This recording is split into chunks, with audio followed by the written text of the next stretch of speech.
Ooh, and I forgot to hit go live on YouTube. So now what's going on YouTube again?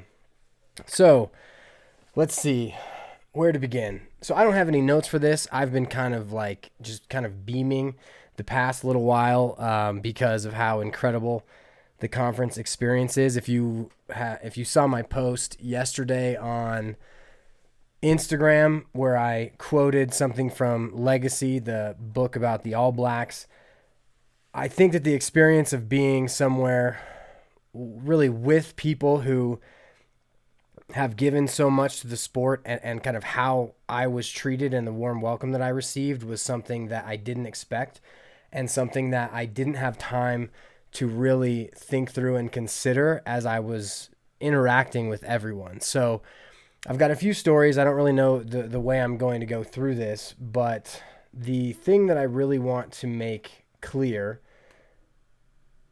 is the way that I felt going through the IMLCA convention. So when you think through,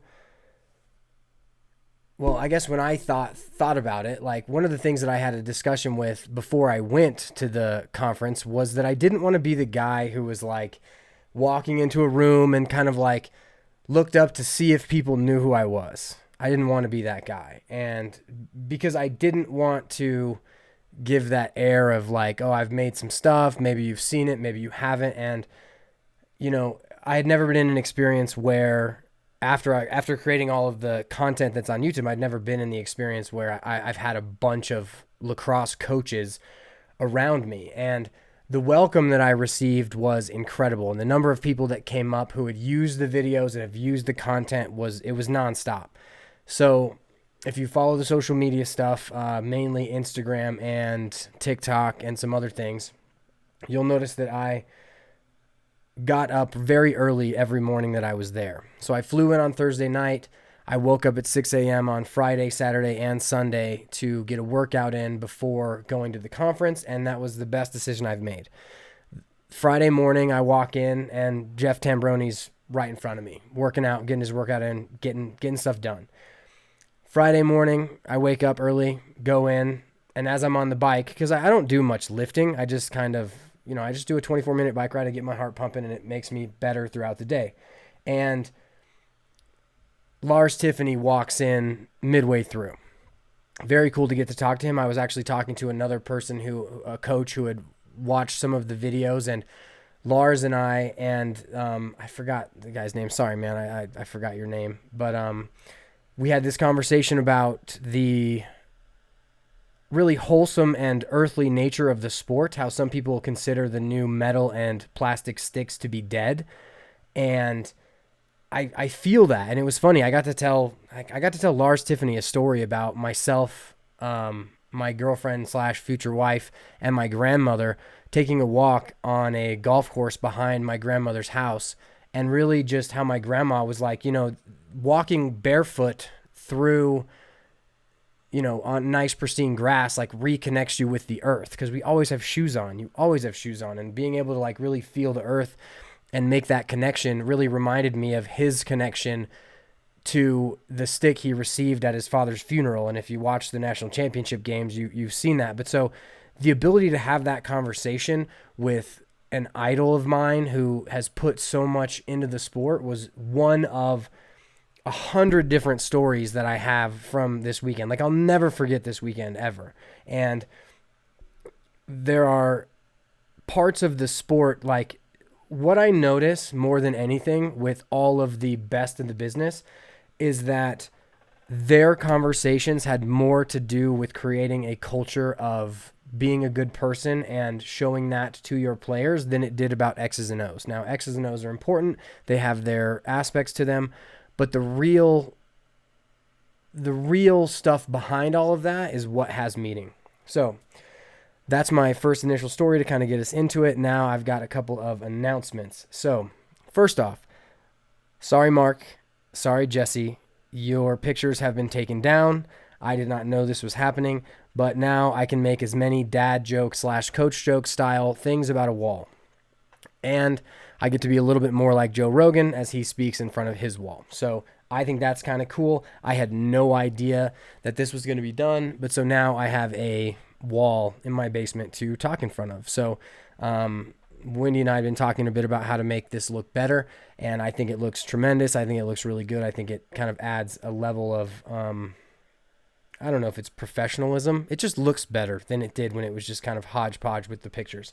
But so I'm very appreciative of that. I walked in at like 1:30 in the morning on Monday morning and didn't eat, like I came down here to kind of get everything settled and plug everything back in, and seeing that my wall had transformed into a brick wall was just, it was very humbling, because it was like I was so appreciative of the fact that, she had thought of me and had done this to surprise me. So that was absolutely incredible.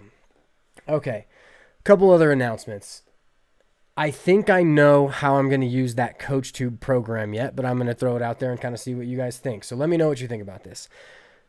I think I'm going to be able to throw everything on there for free in the same way everything else is free, except for you'll be able to purchase a, You'll be able to purchase basically a certificate. So as I post videos, let's say you want your youth team to, not the team, but the coaches. Let's say you run a youth organization. You want the youth coaches to watch 7 videos. I can put all of those videos into a certification program that you can then access through CoachTube. And the certification program will have all the questions that you want to have on it. And then your coaches or your organization can essentially just pay for the certification. So it becomes a way to track your coaches to see if they have completed the videos. And so here's the cool part about this, and I won't do it if you can't do this. If you are an experienced coach, you can skip over the videos that you know. So if you've already seen something or you've done this and that, you won't have to watch the video that you know. You just kind of have to test out of it, and the test will be relatively general based on what the video is. But so that's kind of the idea now. I literally had the idea not even 45 minutes ago while we were having breakfast, but that's the possibility. So here's, let's see if I have any other announcements. No other real big announcements. I'm really excited to get moving. My perception on how the landscape of lacrosse is and has been was broadened a lot. One thing that very much so surprised me was all of the people who, from even Northeast, even from New Jersey, like there are pockets of the sport that aren't like hotbeds within those places. So from Colorado, I never perceived that as a possibility. It always seemed like, okay, if you're out east, you have this kind of hotbed mentality. But so many people from out east live in these little pockets that need more development. They need more access to good coaching materials, more access to great coaches. Like, it's not like because the East is the East, it is, solidified. There are places that really have that really good, that really have that really good community and everything, but it's not something that everyone just has. So next thing is, I think for the bulk of this live stream, what I'm going to do is I'm going to go through my notes. So I've got one set of notes. Oh, that's another thing. Sorry. Before we do that, I want to talk to you about my conscious thinking as I went into the IMLCA convention. I made a point of it to ask questions in every single presentation that I went to. Also, I'll tell that story in a minute. But so in every single presentation I went to, I made sure that I got a question. And as the presenters ended, I would always ask that question. Now, I think this is something that means a lot more to the entire room than it does to just me.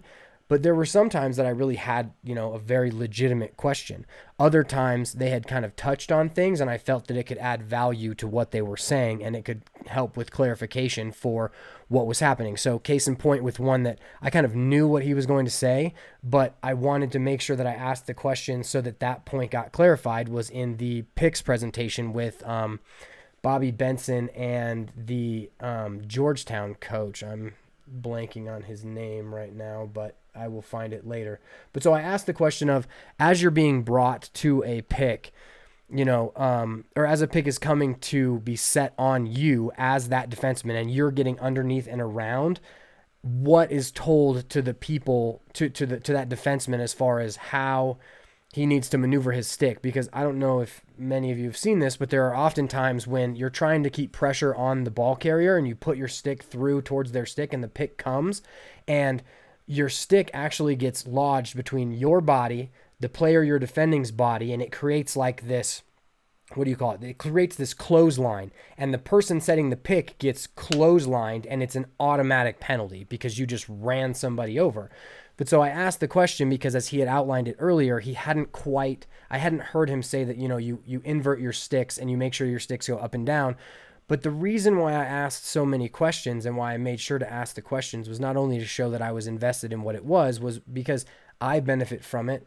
The people in the room benefit from it. And the real reason is because I think that when you ask questions, it adds so much value to the person who's giving the presentation, because they have to then think through what else there is to that thing. So as I'm presenting something, there are so many times when I just forget these little elements. It's why I'm doing the live stream, right? I'm doing the live streams so that I can get better at presenting material in a way that concludes the material. And that right there is the most succinct I've ever said that. So that's kind of cool.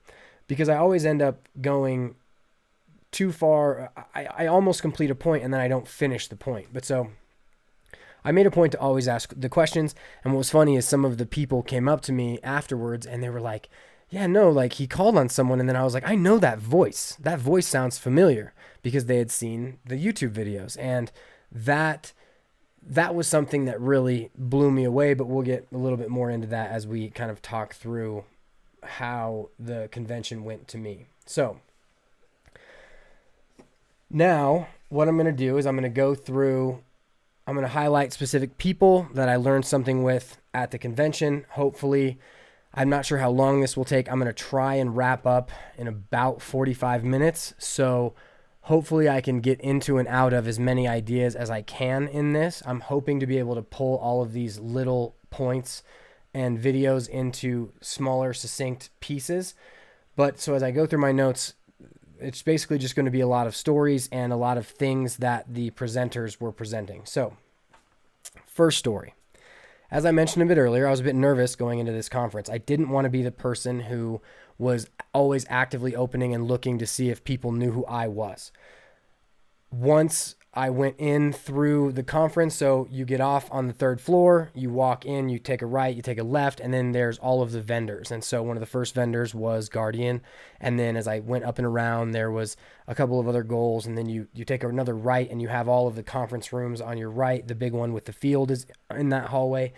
And so you've got a bunch of goals, and then it kind of wraps around. And in the back, once you wrap around again, there were even more vendors. And so the first people I talked to was the Bonet people. And so I mentioned that I feel like Bonet should produce a 3x3 goal that's under $100 so that people can buy a high quality 3x3 goal. And because I think that the advancement of the sport needs a bunch of stuff. So when we get to the end, I'll tell you what I shared with everybody else as far as my new kind of theory, or not a new theory, but kind of how I've really kind of wrapped things up in my head as far as what I can now contribute to the sport in order to help places develop. So like I mentioned earlier, everywhere needs to kind of develop. So first day I'm there, Thursday, I get on the elevator and I'm immediately confronted with the college coach that like kind of blows me away. And I had forgotten all connection I had with this coach. I'd never met this coach, but I did have a connection to this coach via, 6 Degrees of Kevin Bacon, right? But I didn't remember that. But so I immediately am confronted with Jeff Tambroni in the elevator. And I'd been thinking about meeting him for the last few days, and I froze. Totally in my own head, like, oh my God, what if I say hello? What would he say to me? Like the kid in the candy store thing. Like I was totally confronted with this ability to have this conversation with a guy who I ended up talking to later, was completely nice. And that's kind of what I didn't realize yet, was that the entire atmosphere of this convention was so that you could communicate with everybody who you had known, and you can ask all of these questions, and everyone was very polite. And the one thing that I'll say that everybody did more than I had experienced, but from my experience, it doesn't make much sense because I literally work from a room in my house, and then the outside experience I have is usually with the players that I coach and the coaches that I coach with. So there wasn't ever like strangers who I'm meeting on a regular basis who I can talk to about lacrosse, if that makes sense. But so every single interaction that I had was with someone, and it was always very positive, and people took more time than they probably had to answer any questions that I had. And I'm standing in the elevator with Jeff Tambroni, and I freeze. And he was one of the people that I was like, I really want to meet him, and I did end up meeting him later. But so that was my first experience. Then I kind of lollygagged through all the vendors, this and that. And a kid goes, "Oh, I like your hat." And then I was like, "Oh, thanks, man." Da, da, da, and I kind of walked off. But so then later, I'm getting off the elevator in the lobby area. And right in front of me is Eric Genova. And Eric Genova, he runs the Chicago Lacrosse Cup. And he was my high school coach for my junior and senior years. And we immediately hug and start talking, and it was just a great little reunion moment. And his friend, who I think coaches another high school in the area, Kevin, who actually I talked to for about 40 minutes yesterday about one of his offenses, we all just start chopping it up. And then I mentioned the story about Tambroni, and he's like, "Dude, you should just go up to him and be like," so Eric Genova left Smoky Hill High School in 2005 when I graduated, and he went to Cornell and coached under Coach Tambroni. And so he was like, "Dude, you should just walk up to him and be like, yo, my high school coach left our school to coach for you. Do you remember him? Like, his name was Eric Genova." And they had actually had lunch or had breakfast that morning. And so it was this cool kind of connection where I was like, I didn't even realize that connection.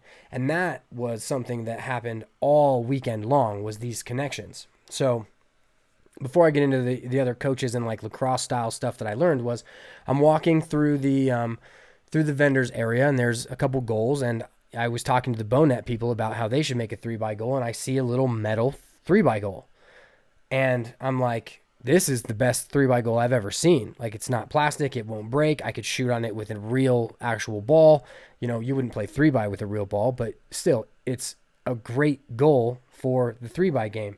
And so I start chopping it up with them. And so there's this old dude there who's like, part of the vendor thing. And so it was Steve and I think Harry. But Harry, I'm hoping I get the names right, because if I don't get the names right, sorry. So I start talking to him, and he's like, "Yeah, Harry Queener." And I'm like, wait, Queener? Like Brett Queener? Like Bryce Queener? And he's like, yeah. And I'm like, "Dude, I showed your son a trick at the 2016 World Lacrosse Championships in Denver." And so if you've seen some of my trick videos, I do this trick where I essentially toss the ball up, catch it in my hand that's on the bottom of the stick. I throw my stick around, and it rotates around my hand. And as I did that, Brett was like, "Oh, dude, you got to do it again. Show me that. Like, that was sweet." And as he tried it, what was funny was that since Brett's a goalie, if you don't know, he's a very, very, very, very good goalie. He had broken his thumb so many times that his thumb couldn't wrap back around the stick. And so as he was messing with it, he ended up, getting it. But it was just cool to meet someone who had, the father of this player who I'd watched forever, who was really good. And he and Steve, I believe is his name. Let me make sure that that's right. But so he runs Hotbed Lacrosse. And so this is a nice shout out for them. They were very nice. And so going into this IMLCA convention, I was very adamant about going to as many of these talks as possible. And thank you to Coaches Insider and the IMLCA convention for ensuring that all of these sessions got filmed. Because after I got in and started talking to everyone, I realized that the connections I was going to make with the people at the conference were far more important than the actual presentations in the moment, because I could go back and I could watch those presentations, right? So as I'm sitting there talking with Mr. Queener and Steve, I need to make sure that that's the right name. I'm almost positive that it is, but I don't have any technology right now that I can grab that I can make sure and ensure that that's what it was. But so another coach came up who knew Mr. Queener from, I think it's Penn An is how I would say it, is their little village. And that's how he called it. He called it a village. And the fact that he called it a village makes me want to create Parker as a village, or create Aurora as a village. It's not just an extension of Denver. It's that our locations are villages. We are a village of people, and we get to interact and all of that, and it just will bring the wholesome nature of the sport back together. But so I love that I loved that he said Penn Ann's a village. So there were a couple sections within the programming of the presentations that I was so excited to go see. And there were some, and this is one of those, there was one time frame, 1 hour, that I was like, I want to go to all of these. You know, I want to go to every single one, or I really, really want to find this one. But so as I began talking with everyone at the Hotbed Lacrosse, booth, there was, I actually ended up just staying outside of the presentations and talking with these people who I had met. And so we just started, we just continued to talk about how lacrosse was in each area, what people did. I forget the name of the coach, which I'm going to say 1,000 times more, but he was telling me about how back when he was really building in this program, he would have a note card on every single kid who tried the sport. And if that kid didn't show up the next week, he would call the parents and be like, hey, I was just wondering where Brad is. I really wanted to make sure that he, comes next week, and I didn't see him, so I wanted to make sure. And I feel like that is, it's definitely definitely on me. I know for my clinics that I run on Saturdays, when certain people aren't there, I really like when parents let me know that people aren't there, but I have never taken the initiative to call those parents and say, where was Billy? Where was, I just want to make sure that he's still going to play and he's still going to, be here. But so I found it pretty astounding that, I had the comfort of the fact that I could get this information after that allowed me to build these relationships. But so every single presentation that I walked in on after that moment, I was late to. And everyone always says, don't be late, except for John Wooden. And so this is a huge point that I think is, so it's complicated, because and bear with me for just a second. So as I outline this principle, John Wooden does not allow people to be late for specific things, right? Like practice, don't be late. Make sure your socks are on perfect. Make sure that you're not late. Now, as you are doing all of that, as you're there, if you are in an intimate conversation with someone, be late to whatever that next thing is, if that next thing isn't something where you have to be on time, right? So not every single one, but most of the presentations that I went to, I had individual questions to ask afterwards, not just questions within the presentation. So as the presentations ended, I would always walk up and I would speak with the presenter, and I would ask them a question that I had, and yada, yada, yada. And as that was going on, I would be late for the next presentation. So case in point, the second to last presentation that I went to, let me make sure I get my names correct, is, it's at the bottom of this one. My second to last presentation was with Mike Hungerford from Farmingdale, and he had the most incredible small-sided games that I am so excited to bring out to the teams that we play. I don't know how many I'll be able to bring out to the box tonight with CT, but for the field, there are some games that just the design of them is so intricate and so incredible that it does what the nonlinear pedagogy thing says you should do. It isolates specific skills and puts them in a game-like scenario where those skills are incentivized. And so what you have to view within the game is the skill you're trying to build. And so the design of them was just something that really shocked me because it was so well made. But so we'll kind of get to that. The other thing that was really cool from Mike's, and so that I can, just say it, might as well now, is how he used colored balls. So this is one of the first things I learned. So from Mike Hungerford from Farmingdale, I learned how to use colored balls to signify specific things within small-sided games. So you don't always have to use them, and in some drills you're not going to use them. But let's say I throw in an orange ball. If I throw in an orange ball, that means that you have to initiate a two-man game or set a pick prior to scoring. That can become an aspect of what your team does that will ensure that you're working on those two-man games. And so then let's say I throw in a yellow ball. Let's say if I throw in a yellow ball, that means that you have to do a flip, a shovel pass, or behind the back. And these are the specific examples that he has. And so he shows video of, I throw the ball in, this is an orange ball, and you see the players communicate the pick, that a pick has to happen, and then you see them try and run the two-man game or the pick. And so just these little, so many little tips that I learned all the way through were just incredible. So I guess we're going to start with the back, and now we will build from the front. So the first thing that I'll talk about learning was from Coach Tambroni, and he said, keep it to 3.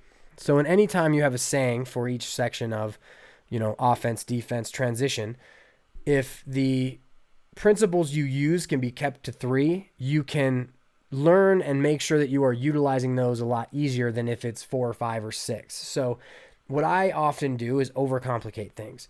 And the way that he outlined just the simple idea of whenever you have principles, keep it to 3. And so I actually think of my Facebook page on the POWLAX Facebook page, which says, I want to say it's persistence, poise, perseverance, something like that. I'm not sure exactly what the 3 are, but it's 3 P's, and I like those 3 P's, and it kind of keeps it succinct. But to really utilize those every day is huge. Now, Bill Tierney. Bill Tierney in his presentation, the thing I'm going to take from my notes here is 2 things. First, he said that if you're disciplined, you won't need to be punished. And so he kind of builds in this, and he kind of says that your discipline as a coach, as you make sure and maintain that people in your team and in your organization are disciplined, that essentially ensures that you're not going to need to be punished, and that the discipline is actually a safety net for players to fall into as you are working. And so this is what I mean by a lot of the, it's very cool to see the X's and O's.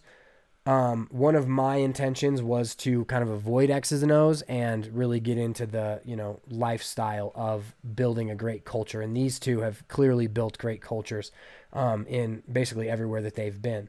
So the next thing, and this is an example that I want to make sure that I get correct because I will be pulling it and making it a shorter video.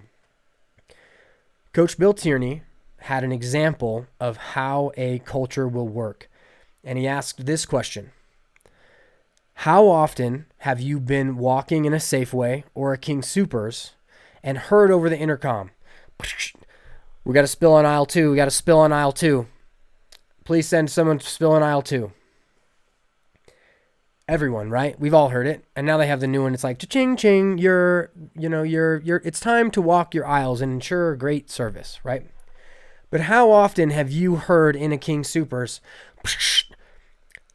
I would just like to take this moment to thank Billy for cleaning up the mess on aisle 5. Thank you, Billy. You went over and you did it really well. That was very awesome of you. Thank you, Billy, for cleaning up the mess on aisle 5. And how much that would do just by having that, like I'm getting goosebumps now because I really feel like that's something that's just so huge. But imagine walking through a King Soopers or even a neighborhood market, wherever it was, and you hear a manager come over an intercom and thank someone for cleaning up the mess that was made on the floor. Wouldn't that make you just want to go to this place more?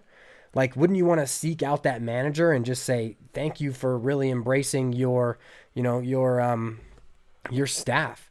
Like, that's something that appreciation and that public appreciation is something that I feel kind of gets missed a lot. Like, we talk about it a lot in sports is to, when someone feeds you a cross-crease pass and you dunk it, the first thing you do is, you kind of bypass the guy who's near you who, is going to congratulate you on the goal, and you go and you thank the person who threw you the pass.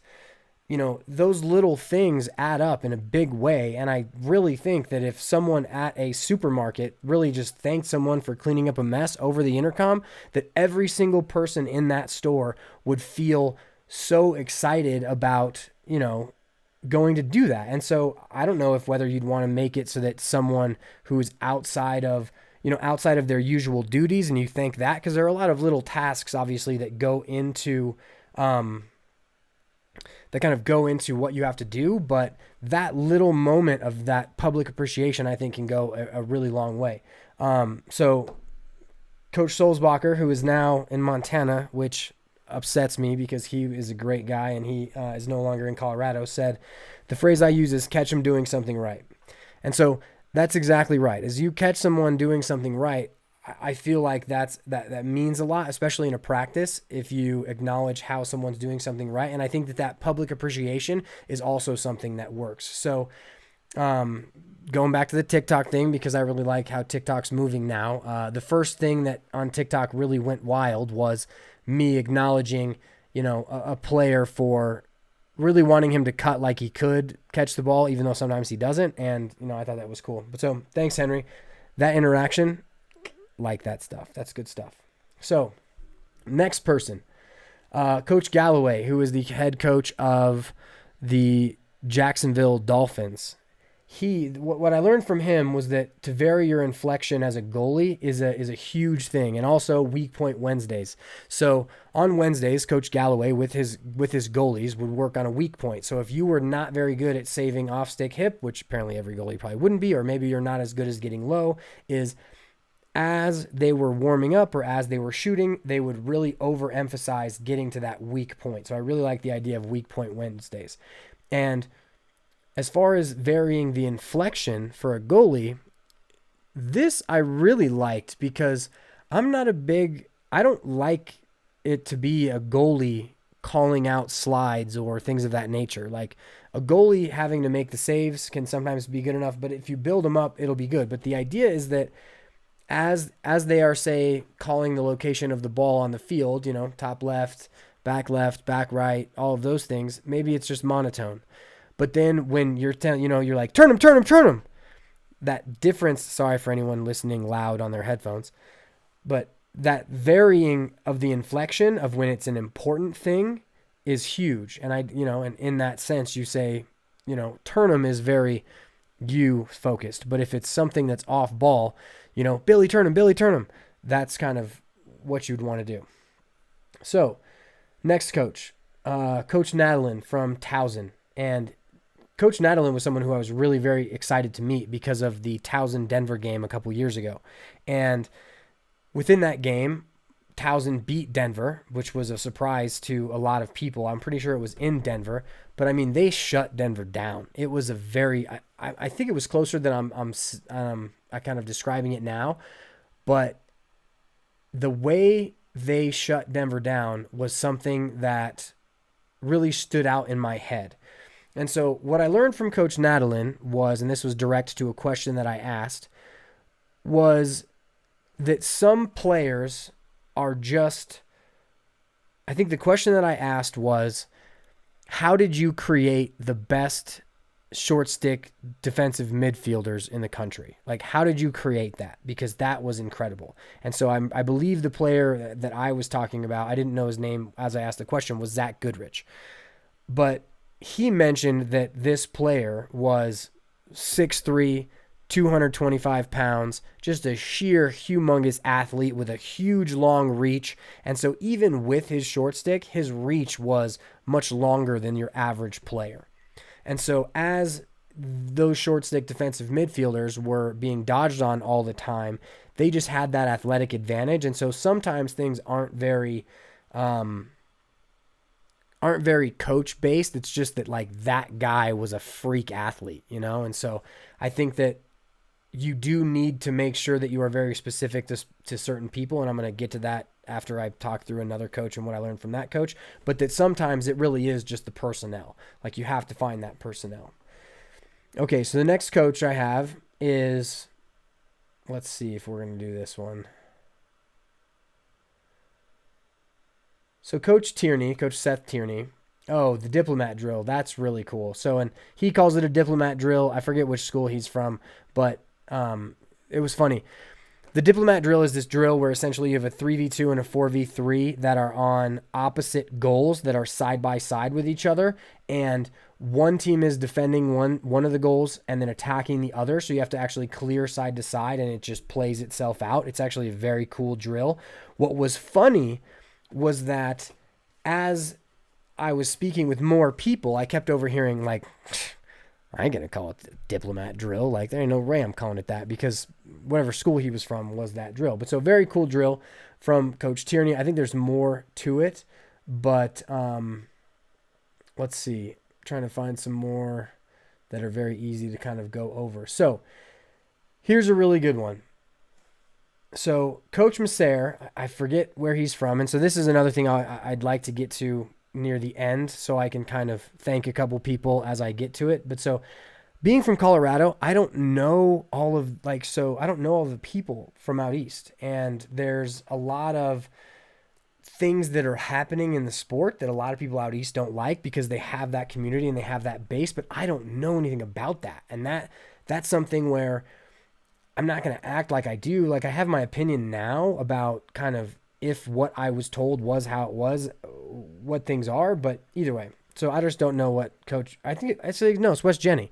So West Genesee is where Coach Meyer is. And that's funny because actually there's another connection through West Genesee as well that's kind of weird. But so Coach Tamati from Richmond said and had this thing, and he said it through, or so Coach Meyer said it originally, and Coach Tamati from Richmond said it in his presentation, but that you have to learn the middle piece of the mechanic.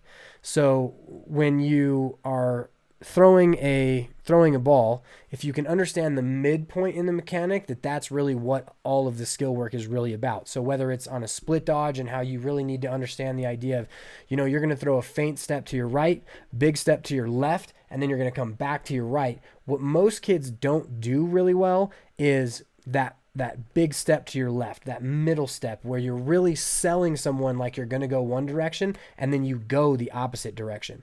So many kids either just don't have the strength in their legs to move their body side to side, or they're just lazy and they don't make those moves. So the another person who thanked me for a video that I kind of has been out of my head for a while was the north-south dodging footwork video, because I break down, I think, Nikai Montgomery and a bunch of other players and how the footwork they use really sells.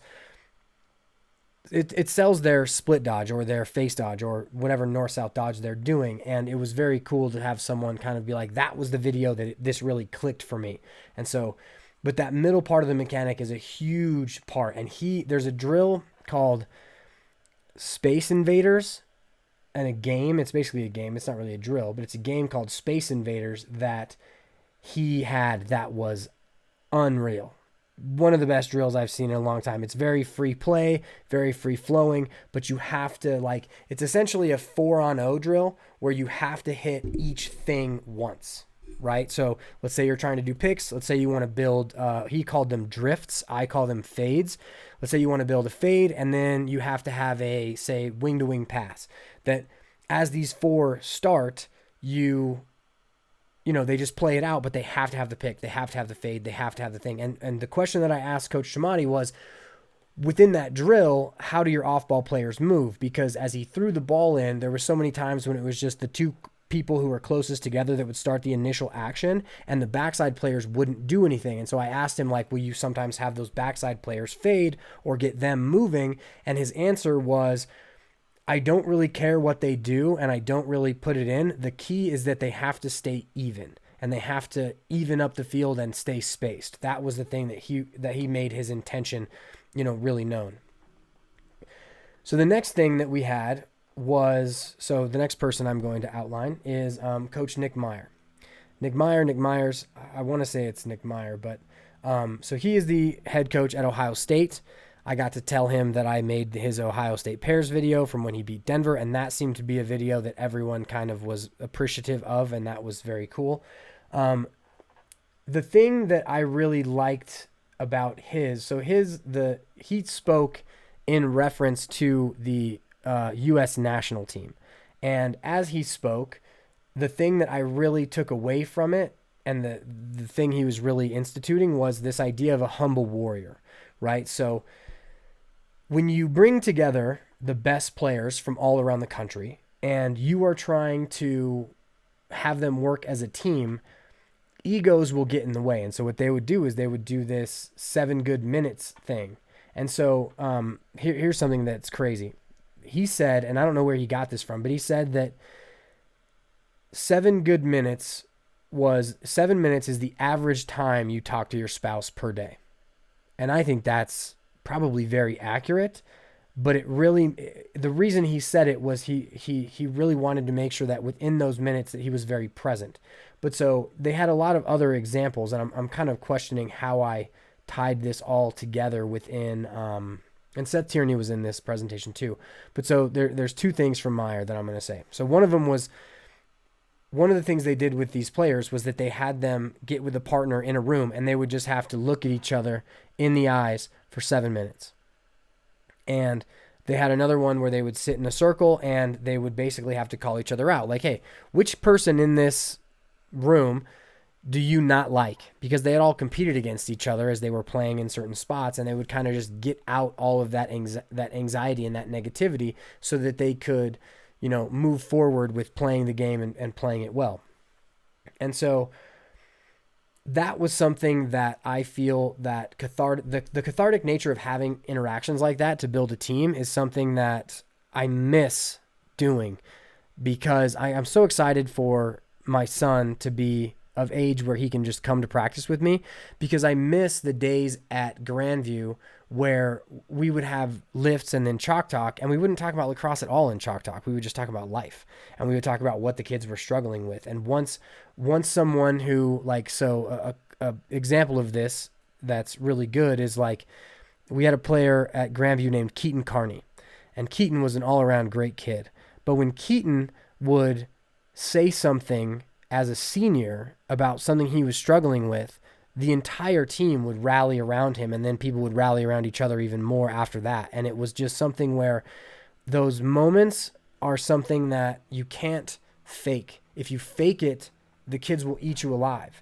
And so those little moments of of truth that we all share, regardless of any denomination of anything that you are, is something that really just helps to bring people together. And the fact that they had to do this on Team USA really was something that I find value in, hearing their side of this.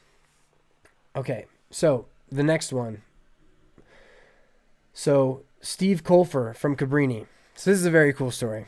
So I'm walking in the hallways. I've been talking to a couple people. A couple people have recognized me from the POWLAX videos and all of that. And as I'm walking, a couple guys, 3 guys in blue come and, we're kind of walking together. And he's like, hey, you're that POWLAX guy, right? And I'm like, yeah. And he's like, oh man, thanks. You make really good stuff. But I'm really curious about this.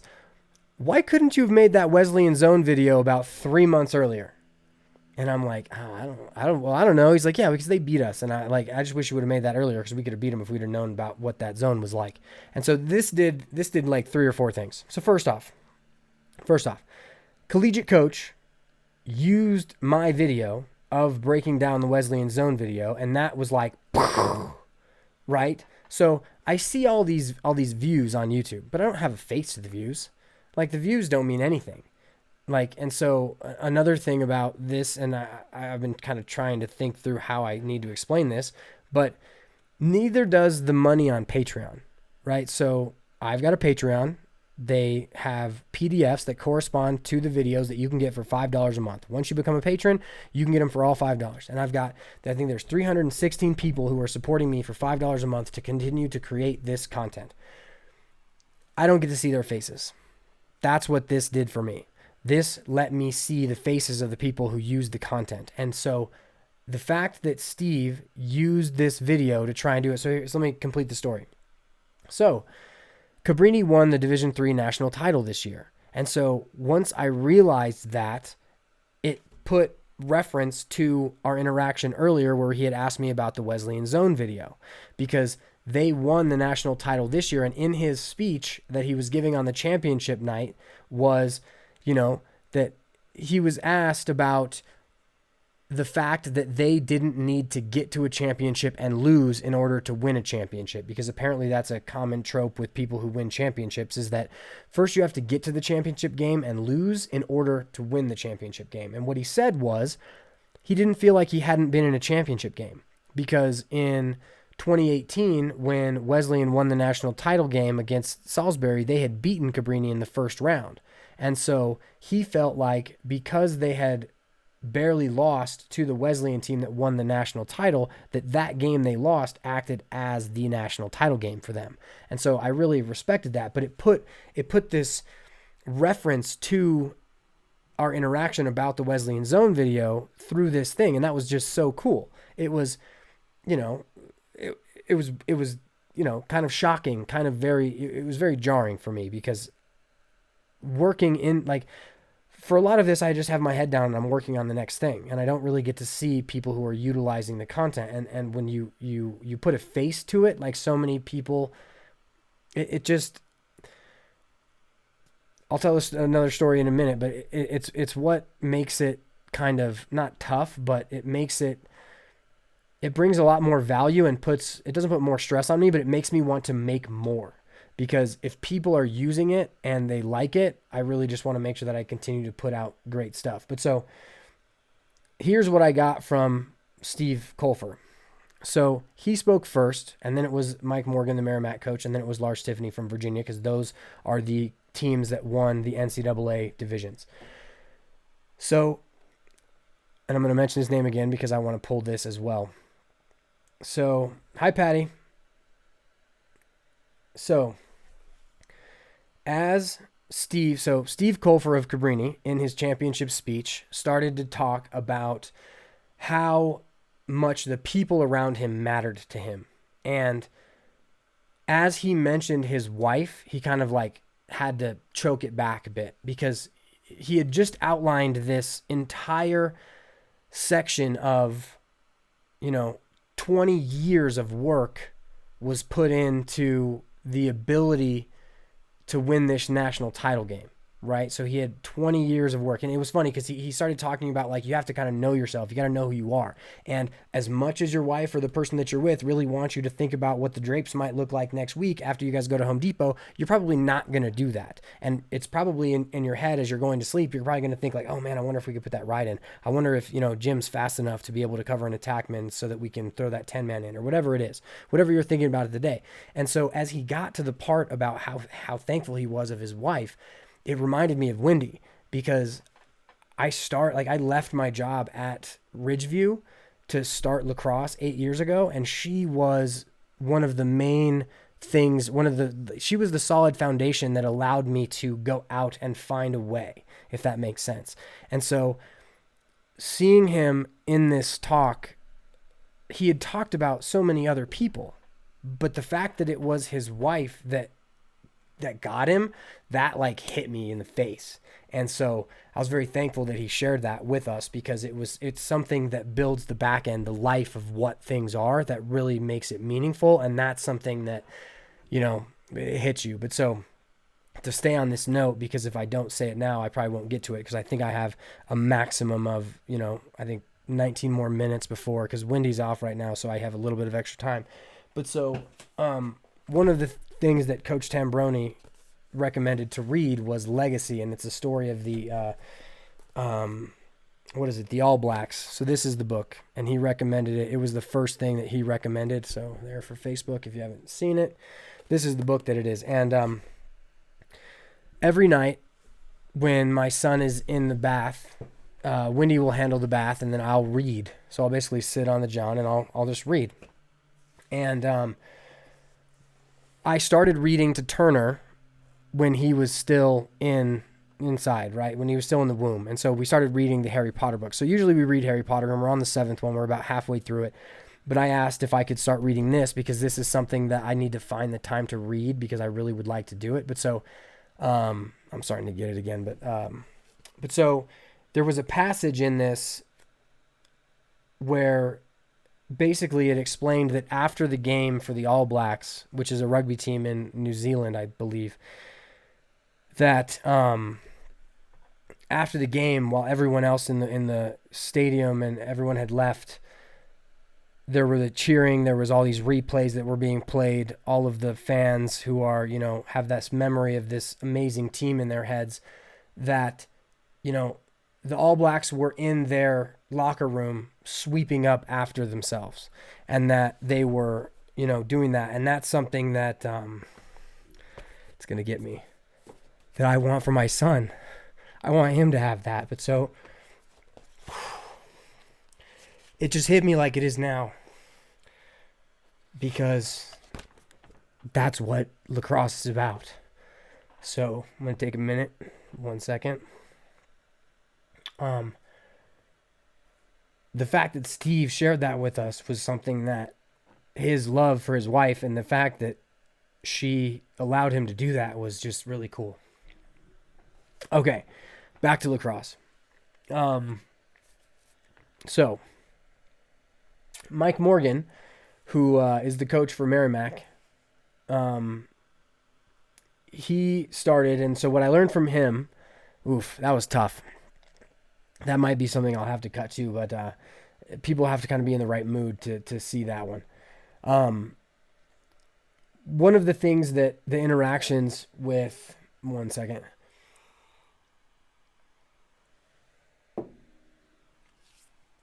Okay. One of the things that Coach Morgan said, or one of the things that the interactions that this kind of bugged me about as I was going, was the idea of whether Nick Meyer, the coach for Ohio State, would kind of be like, you just outed us on our offense. Same with Coach Tambroni. Is like, I was really excited to see if Coach Tambroni liked my breakdown of the Penn State offense, because he's the one that put it in, and I would love to see if it was pretty accurate and kind of what other things could fill out that thing. So as I didn't know if people would be like upset that I just basically outed their offense. So one thing that was kind of cool is on, I want to say it was Friday night, someone came up to me in the lobby, and I was like, dude, you look really familiar. And he's like, yeah, dude, I coached you in college at Goucher. And I was like, what? He's like, yeah, man, Jim Mitchell, what's going on? And this was the last time that I had spent at Goucher. And, I tore my ACL midway through the season, so I didn't really get to interact with him much. And he is now the assistant coach at Princeton. And I'm like, he's like, dude, I remember you being like kind of annoying in all of the team meetings, because you always wanted to know why. You're like, why are we doing this? What are we doing this? And I'm like, well, cool. I guess I had it back then too. And I'm glad I'm able to share that now. And it was very cool, because what was Jim's part in that? So I had this whole train of thought, and it kind of just escaped me. But so the idea was that Mike Morgan from Merrimack said that essentially 60% of what you teach is blatantly stolen from other people, right? That when you go to, so at my clinics on Saturdays, the people that are there behind us is the soccer team. And it's I want to say it's like a Rapids soccer team that has half of the field. And they did this drill where they had basically cones in a square. They would kick the ball to the middle, to a player in the middle. She would kick it to another line. And then once you kicked it from the middle, you would go and you would do a ladder, and then you would get back in line. But so it kept the girls super active. And I'm like, dude, I'm taking this. Like, I'm going to steal this for sure, even though it was a soccer drill. And so what he said was that, okay, that's where my mind was at. So that 60% is blatantly stolen, that 20% is something that you kind of modified, and that 20% of what you do is kind of self-created. And so I was very timid about the fact that I was kind of outing, Penn State. Oh, so this is how we connect it back to Jim. So with Jim, he was saying, I think he was at Bellarmine last year, something like that, and then they had some troubles that I won't get into, but he said that he was researching Penn State, and he had been through like 20 hours of film. And that then he searched on Google and he found the Penn State video breakdown that I did. And he's like, dude, and I watched it, and it was like what I was seeing. So it was really cool. But so the fact that Mike Morgan said that 60% is blatantly stolen makes me feel a little less bad about creating content that kind of outs an offense or outs a defense, right? So I'm going to build a video that has Duke's Duke's Man Down on it because it's pretty cool. I really like Duke's Man Down. It's definitely something that I think will throw a lot of wrenches into some man-up offense for some high school teams for sure. So I'd like to get that. We'll see. There's this whole new idea I have that I've got that if it works, it'll solve all the problems I have. Now, it won't solve any problems that I have, but it'll be a very cool way of doing and utilizing all of the tools that I have at my disposal. Very cool. So I got to hustle a little bit faster through this. I think I'm good till 11:30, but we'll kind of see. Okay, so I already kind of talked about Coach Tiffany, but so Coach Tiffany was the next speaker, and the thing that I took from him was something that I have heard before, but would really love to have as something that I had a visual representation of. So first thing, and I'm actually going to go through his, because his speech was unbelievable. It was incredible. And he's very articulate, and he's another one of those coaches who builds the back end culture piece within his talks that really makes it, what's up, Hayden? I want to make sure I say what's up while you're not somewhere else. But he builds in this back end culture piece that's just like, you want to be able to facilitate the learning environment like he is telling you in your kids and in the people that you're around. So words matter. So just so I can pull this later. So what I learned from Lars Tiffany was that, number one, words matter, and how you talk to people matters. So in the same way of Bill Tierney's thanking the person on aisle 3 for cleaning up the mess over the intercom because it will create a great culture, this holds into that. And he says, men, we call them men, or young women if you're a women's coach, but you say men and you don't say boys, because men stand up for themselves. Men will clean up after themselves in the locker room when they, after winning a game, and no one's too big for the worst job, right? Like, I'll tell a story about CT. So the first time I got to Cherokee Trail High School, last spring, right when I finally got through all of the CHASA stuff and all of that, and I finally got to interact with the team, I pull into the parking lot, and this is a parking lot where the Cherry Creek School District has one of their stadiums, right? And I think everybody's getting turf fields now in Cherry Creek schools so that everyone can kind of have those turf games. But so there's only 2 stadiums within Cherry Creek schools, and it's Stutler Bowl, and then it's Stutler Bowl, which is at Cherry Creek High School, and then it's Legacy Stadium, which is at Cherokee Trail High School. But I pull into the parking lot, and there's so I'm not going to cuss because it'll mean I have to demonetize this live stream, but there's trash everywhere in the parking lot. Kids who just went to Chick-fil-A and they threw their stuff all over the ground because, and here's the logic, this pissed me off so much. The logic was because kids who were in, kids who had got detention would come out and they would clean it up. No, I'm sorry, but no, that's not how things are going to go. And first time I was interacting with the team really, as an assistant coach, that was kind of what it was. I've got a time limit on Instagram. I've never seen that. So I got to finish the story for the Instagram people really quick. So I was like, no, that's not how it works. And so when I went down into the stadium for our thing, I was like, hey, we're going right now. We're cleaning up the parking lot. We're not leaving that crap there.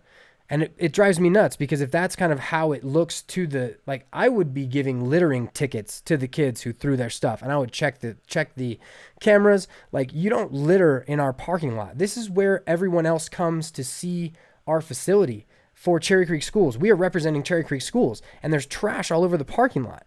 Like, no, that's not how we treat anything. And even if it's not yours, you pick it up. Like, that's what you do. There's no just walking by it. You go pick it up. And so there's been multiple times throughout this year that I've interacted within that parking lot where, we were ready to get on a bus and go to Utah, and I pull in and I park my car, and, same thing. I grabbed 5-6 pieces, got this little bit up, put it in the trash, and did it. But so the Lars Tiffany one's going to be longer than the other ones. But so Lars Tiffany taught me that hold men to a higher standard.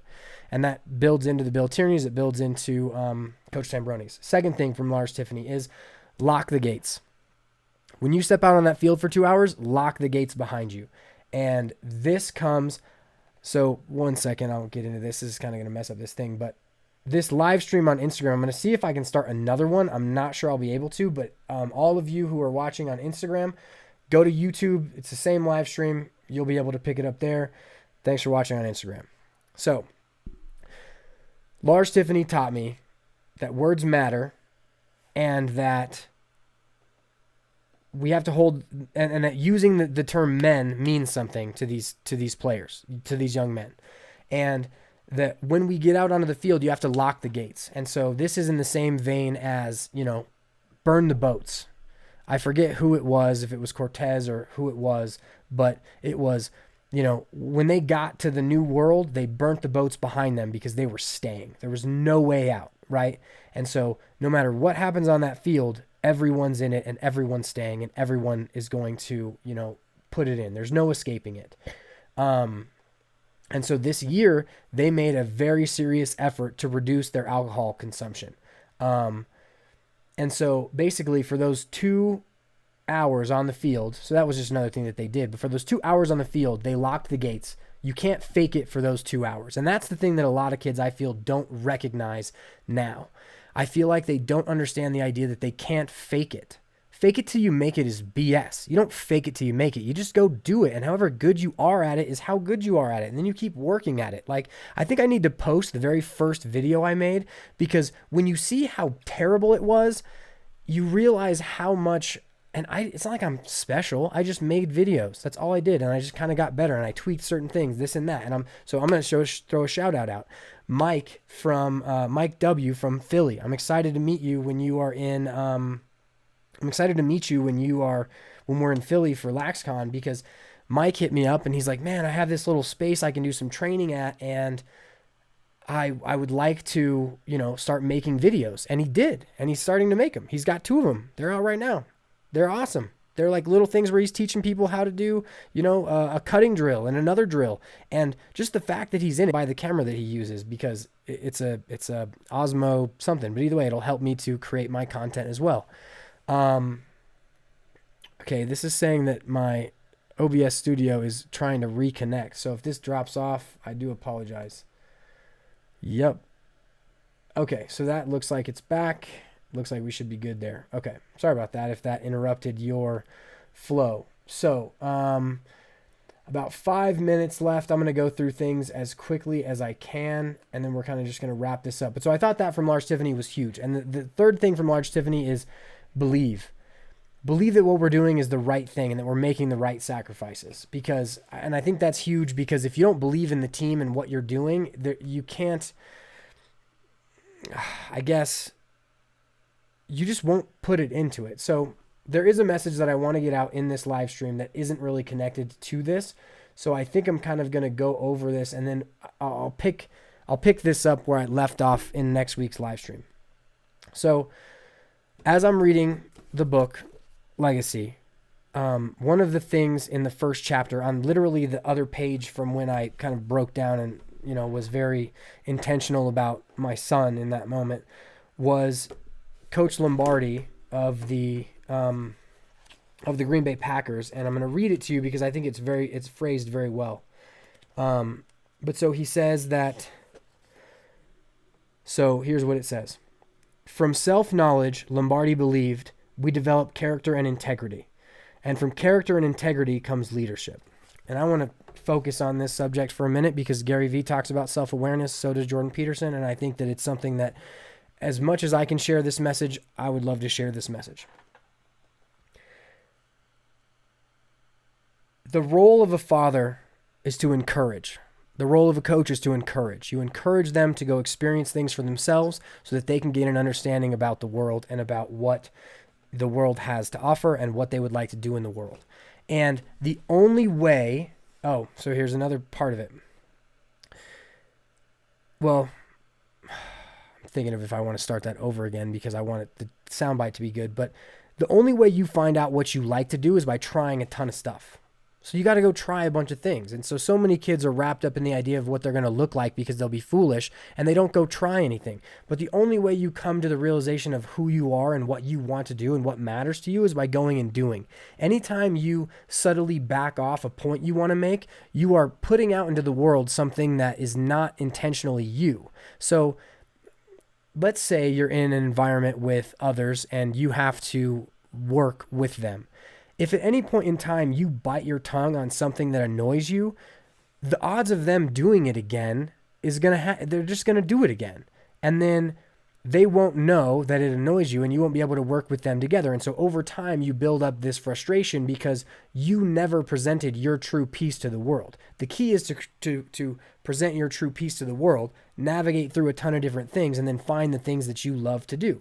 So a couple ways that this is integrated into Gary Vee and Jordan Peterson's stuff is that he's like, if you make, or I won't do it on a monetary scale, but essentially for a lot of people, their idea on themselves isn't correct because they've never actually gone and experienced what they do. So for high school kids, one of the initiatives that I'd love to start and I'd love to do again is to figure out what a kid is interested in and then buy them a book through the booster club of that thing, right? So if they're into engineering, buy them an engineering book. And this can be from the library. It doesn't matter. But the fact that like maybe that kid has to do a report on that book, on what they thought. And so that as they're like, oh, I might want to be an engineer, and they go and they read the book, they realize, oh man, I really, this does have a lot of math in it and I think I can get the hang of it, but it'll kind of give them an intention of where they actually want to go. Here's a case in point, and this is a story about me. My junior year of high school, I took a class called AP Psychology with Miss Wetmore. Smoky kids, if this was you and you did the same thing, Miss Wetmore was amazing. So I knew in that moment that I wanted to do psychology. I did. I totally knew it. It was exactly what I wanted to do. I loved it. The class was fun. It was exciting. It was exhilarating. And in school, if you find a class that's exhilarating, you should really take that. And when I went to college, my oldest brother, Tim, he's a computer dude. And so he had built a business through, coding and all of that. And I was like, oh, well, you don't make much money from psychology, so maybe I'll do coding. My very first class in college was an 8 a.m. coding class that I got a D in because first off, it was 8 a.m. my first class in college. And second, I didn't know what I was building it for, and I didn't know what I was doing the coding for. So there was nothing to reharness my passion for what it was. Okay. Flash forward to a year later. Maybe I'll do business. Business is cool. If I do business, I can be around whatever I like to do as long as I do business, right? That's the idea. Okay. But I don't like macro and microeconomics. I don't like to study those ideas. And so for those classes, I sputtered along, but it wasn't something that really interested me. It was just something that was. Now, I ended up going back, or actually I did then another thing. I went to teaching. I wanted to be a teacher, so I took all these things on classes and things. And then I ended up going back to psychology, and I graduated from CU with a psych and neuroscience degree. And once I got back into the psych classes, I loved it. Like my favorite class was child development at CU. That one and Professor Brett King, who wrote a book called The Radix, which is actually a novel that includes a lot of cool psych points and people. That was a cool class too because he was a very good presenter. But once I got back into psychology, the thing that interested me, I excelled so much more because I loved to do it. And so I was willing to put in the work that others weren't in order to get good grades and to figure out this class. And so here's the bottom line of this idea of self-awareness. The reason why I think Coach Lombardi thought that leadership comes out of self-awareness and self-knowledge is because if you understand yourself, you know how and what will actively motivate you.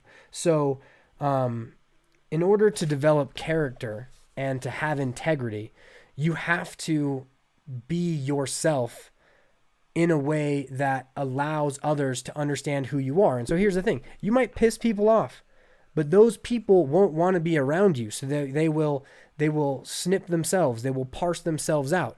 And I think that is something that people need to understand. So with social media, things like that. And I'm going to make this analogy. It should work relatively well. I haven't thought through it completely, but the idea of social media is that the social media websites want to keep you online. So whatever you spend time doing, they're going to show you more of that. So whatever you want to be shown, that's what you should interact with, because that's what the algorithm will make you see. Now, the things you don't interact with, the things that you don't really care about, are things that will be snipped away.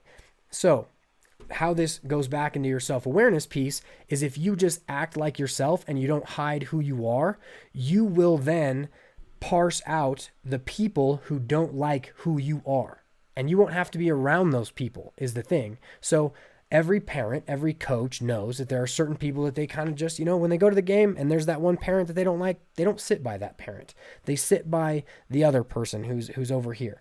And so that whole dynamic of having the courage and the strength to be yourself will really allow you to live your best life, because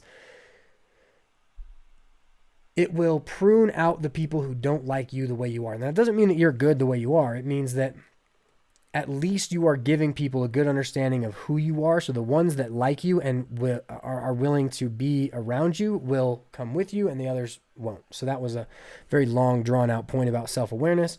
But I think that it's something that we need to have our kids build in our kids a little bit more. This also goes to another quote that I posted the other day, which was from Coach Edwards, when he said, for a lot of kids, when they lose a game, they are in mourning, and their bodies literally are in mourning. They are having the same effects as if they had lost a pet or lost a grandmother or grandfather. And it's very important for these kids, for all kids, that they are allowed to process that experience without some person that is important to them over their head telling them what they think, right? So they come off the field, they just lost. Maybe it was a hard loss by one, and maybe it was your son that got beat, right? And maybe your son was in because another player had either gotten hurt or was exhausted. And the first thing you say to him is, gosh, your coach is so stupid. He should have been playing you all game. Like, the only reason that you got beat on that play was because you weren't warmed up enough. You were on the sideline the whole time. That is going to frame that experience for that kid before he has time to understand the situation by himself. Because what he should be thinking in that moment is, how could I better prepare myself while I'm on the sideline to make sure that when I go in the game, I am at my best and able to compete. And the whole idea of blaming others doesn't help anyone. Your ability to bear your burden properly, and your, what you do best it's just something that transcends the game, and it's, it's what a lot of these, I think, live streams will blossom into.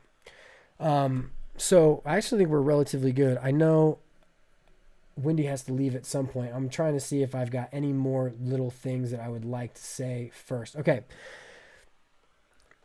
So this will start kind of the soft bit. So the first thing I want to say is thank you to everyone who watches all of my content. Like, putting a face to all of the people who watch it's too big for me to kind of get into, but it's an honor to have you guys watch the videos. I think about the situations my brothers and my dad created for me in the front yard, telling me how awesome I was going to be because I was throwing left-handed as an 8-year-old. And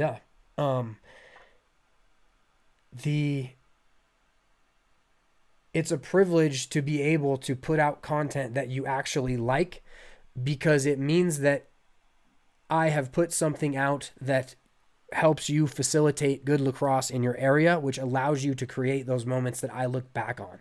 With my brothers and with the kids that I know.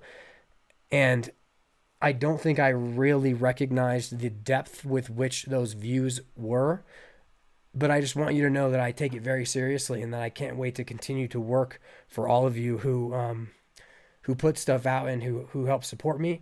It really does mean the world to me. So thank you for that. So let's see. Any other little things? New idea. And I want to know if you guys would think this is a good idea, if you'd like it. But I think that I can use the CoachTube site to create the certifications. It would kind of just be a POWLAX certification, and then I'd be able to make custom certifications for specific groups. But so I think that that's a good thing, and this is something I definitely do need to go. But so thank you guys for watching. Let me know what you guys think. Once again, new podcast is out on Spotify, Apple, all of those places. If there's anything that I can help you guys with, or any comments you leave on any of the POWLAX stuff, I get all of it, and I like to answer all of it. So I really thank you guys for watching, and I hope that you guys enjoyed this. Let me know what you guys think. I think there was one more thing that I know I wanted to get to, but I forgot what it was. That seems to happen quite often to me, which is, it's good. You ever watch Ron White? He's got a stand-up special, and he talks about he was going to go into this bar, and the bar didn't allow him to wear hats, so he's like, take off the hat. And he talks about being in this bar, and he's like, and I forgot. You ever forget? It happened to me. And I just think through that when I think about forgetting. Amos, thank you. And Chris, what's going on, man? Hope everything's well with you guys. So thanks again, everybody. Have a good one. If there's anything you need from me, definitely shoot me a message.